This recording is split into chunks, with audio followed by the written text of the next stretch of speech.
moment où la ministre des Affaires sociales et de la Santé, Marisol Touraine, présente les orientations de la loi santé, la question qu'on peut se poser, c'est peut-on, et surtout comment, réformer le système de soins? Alors pour en parler, un patient, ou en tout cas un représentant de patient, et surtout un observateur avisé, Christian Saout, vous avez été président de AIDE, du CSIS, qui est le collectif interassociatif sur la santé, vous avez été président aussi de la Conférence nationale de santé, et vous venez de sortir un livre très très bien, très documenté, qui s'appelle Santé citoyen, où vous vous posez, in fine, cette question, comment réformer le système de santé? Vous êtes assez sévère. Alors, la ministre sort son plan santé très prochainement.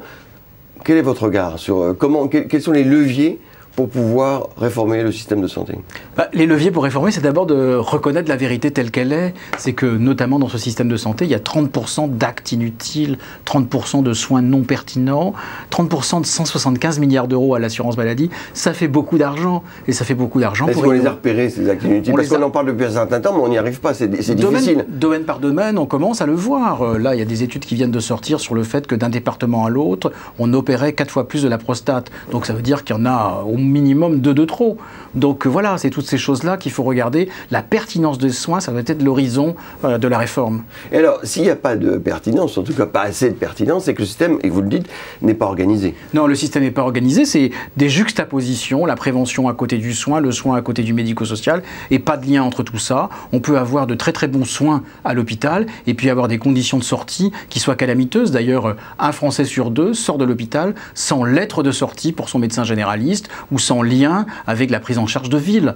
Voilà, au mieux, on arrive à faire un peu d'hospitalisation à domicile, mais le plus souvent, tout ça est assez mal fait. Alors on s'aperçoit qu'on peut faire des lois. Il y a eu la loi de 2004, il y a la loi Roselyne Bachelot auquel vous étiez plus ou moins associé, et puis il va y avoir une nouvelle loi. Et en fin de compte, il faut que les acteurs du système de soins, les professionnels, les patients aussi, que vous représentez, s'approprient ce système. Et c'est là où ça pêche. Comment faire? Mais ça pêche parce que d'abord, on ne comprend pas le système. Il y a ce que les économistes appellent l'asymétrie d'information entre les utilisateurs du système et les producteurs de soins.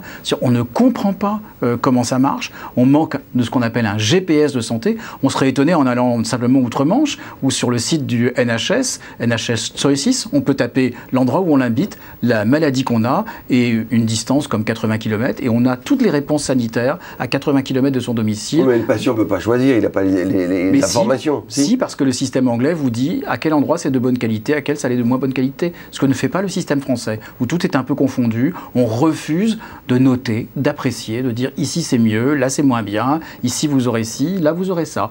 Donc tant que le système n'est pas transparent, tant que le niveau d'information n'est pas bon, on aura du mal à réformer. Alors ce que vous dites dans vos livres, c'est pas forcément plus d'État, c'est pas forcément moins d'État non plus, non. Mais c'est un État qui régule. Un État qui régule, un État garant, oui. Parce qu'au fond, on sait très très bien faire ça depuis longtemps, associer des personnes privées à la maîtrise d'un service public. Bon, ce n'est pas une innovation étonnante, hein. Donc on sait faire, donc simplement il suffirait de définir les règles. Et là c'est un petit peu ennuyeux parce que l'État est en même temps acteur, organisateur, régulateur, tout ça n'est pas très très sain.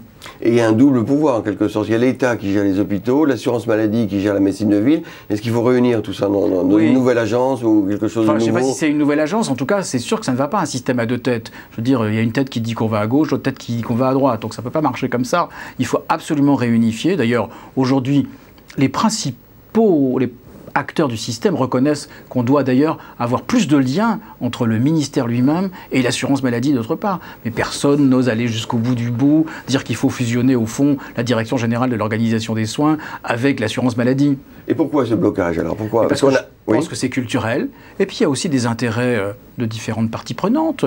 Les gens, il y a des corporatismes, chacun défend son territoire. Chacun défend son territoire, y compris l'administration publique, qui est bien contente d'avoir d'un côté l'assurance maladie, de l'autre côté les services du ministère, de l'autre côté les directeurs d'hôpitaux. Tout ça est un jeu qui est très installé depuis plus d'un demi-siècle maintenant et dans lequel les patients ont du mal à faire valoir leurs préoccupations et leurs attentes. Alors vous militez depuis déjà quelque temps pour une stratégie de santé avec quelques objectifs, pas un plan avec 100 mesures. Non, ça ne servira à rien. Marisol Touraine l'a repris, cette idée d'avoir quelques objectifs peu nombreux avec des indicateurs. Là, vous êtes content? Bah oui, parce que c'est au moins à peu près plus simple. Les Anglais ont 3 objectifs. Ils en ont un pour ce qui est en gros l'enfance et l'adolescence, ils en ont un pour l'âge adulte et ils en ont un pour le 3e âge. Voilà, c'est extrêmement facile à comprendre, c'est extrêmement simple. On sait qui a fait, qui doit faire quoi, à quel moment et dans quelle stratégie partagée par l'ensemble des acteurs. Donc c'est ça qui nous manque. Et alors face le deuxième grand pan de la loi santé de Marisol Touraine, c'est face à l'explosion des maladies chroniques, développer les soins de proximité de ville avec le médecin généralisé. Là, manifestement, on voit qu'on a du mal, les médecins généralistes ont beaucoup de travail, ils ne sont pas très bien payés. Oui. Comment on peut sortir de ça? Est-ce que c'est en rajoutant d'autres professionnels pour aider les patients à gérer leur pathologie chronique? Pour l'instant, ce n'est pas le choix qui est fait. Le choix qui est fait, c'est de coordonner les professionnels de santé sur le terrain. Mais je ne suis pas sûr que parce qu'on coordonne les professionnels de santé, on facilitera les parcours de soins ou qu'on accompagnera mieux les patients. Probablement, ça sera plus facile d'exercer collectivement, collégialement, le métier. On fluidifiera le parcours de soins quand même. C'est un plus ou pas? Je ne sais pas. Personne n'a fait cette démonstration-là. C'est sûr qu'en coordonnant les professionnels de santé, on va améliorer la prise en charge entre professionnels de santé. Oui, mais s'il y a un compte rendu d'hospitalisation qui est envoyé très rapidement par voie électronique, ça sera mieux quand même. Vous avez raison, Philippe. Il ne faut pas être trop pessimiste. Il faut dire que ça marche, parce voilà, que c'est un pari. Oui. C'est un pari sur l'avenir. Je ne voudrais pas que la coordination des professionnels de santé fasse du bien aux professionnels de santé et n'améliore pas le parcours de soins.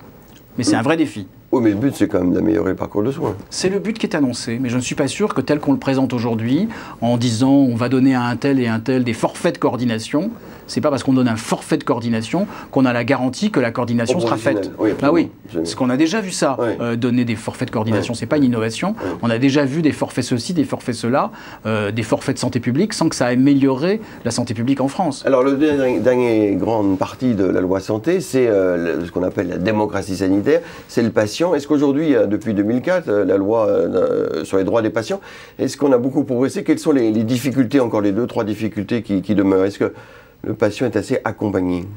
Non, parce que d'abord, je pense qu'on a voté la loi du 4 mars 2002 haut les cœurs sans trop réfléchir à ce que ça voulait dire la démocratie sanitaire. Et 10 ans après, 12 ans après, on se pose la question de savoir, mais au fond, de quoi avons-nous besoin pour aider les patients?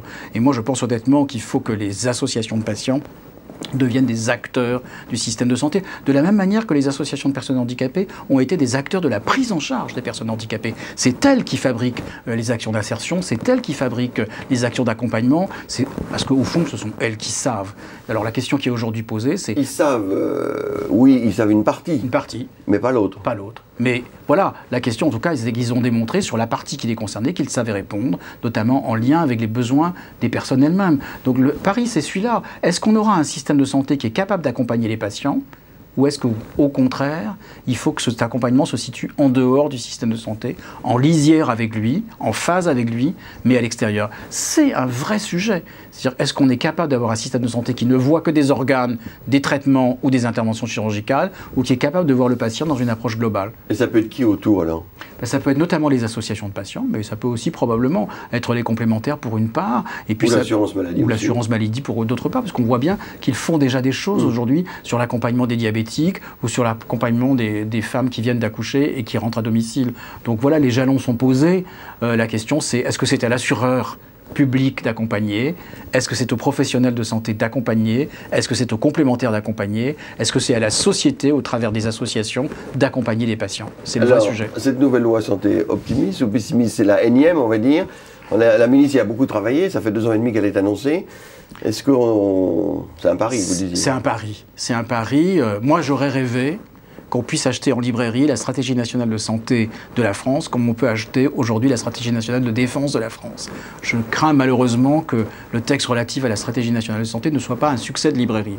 C'est bien dommage, parce que j'aurais bien aimé que tous mes concitoyens sachent ce que la France veut faire en matière de santé, quels sont les objectifs. Voilà, parce qu'au fond, c'est ce qu'on a réussi dans le domaine, je prends cet exemple-là de la défense nationale, mais on pourrait en prendre d'autres exemples. On sait à peu près où on va. Là, je veux dire, on ne sait toujours pas, au fond, à part de dire... Parce que les militaires obéissent, les professionnels sont plus atomisés. Et on va peut-être, c'est probable. Merci beaucoup, Christian Saout.